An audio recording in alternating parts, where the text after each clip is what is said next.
అందుకే ఆకాశం కన్నా పొడుగ్గా నిలబడి కాపాడేవాడెవరు? తండ్రి అన్నాడు ధర్మరాజు గారు.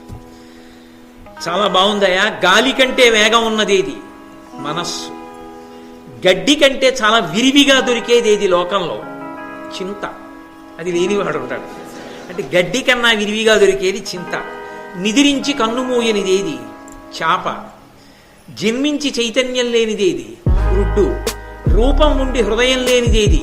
రాయి. వేగం చేత అతిశయించేదేది? ఏరు. నేను అంతవరకే చెప్తూ వెళ్ళిపోతున్నాను. కాబట్టి బాటసారికి చుట్టాలెవరు అని అడిగాడు. బాటసారి అంటే అరణ్య మార్గంలో వెళ్ళిపోతున్నవాడు, లేదా రహదారి మీద ఒక్కడే ప్రయాణం చేసి వెళ్ళిపోతున్నాడు. తనవారన్నవారు ఎవరు లేరు తన చుట్టూ. కానీ అప్పుడు బాటసారికి చుట్టాలెవరని అడిగాడు.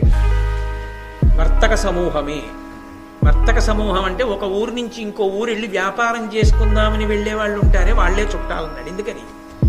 వాళ్ళు వ్యాపారం చేస్తారు కాబట్టి ఈ ఊరు నుంచి ఆ ఊరు ఎడతారు. వాళ్ళు ఎప్పుడు వెడతారు కాబట్టి ఏ వేళలో వెళ్ళాలో ఏ వేళలో వెళ్ళకూడదో, ఏ తూము దగ్గర దొంగలు కొడతారో ఆ తూము దగ్గరికి వెళ్ళినప్పుడు అందరూ బళ్ళన్నీ కలిసి ఎందుకు వెళ్ళాలో యజమానులు అందరూ కిందకి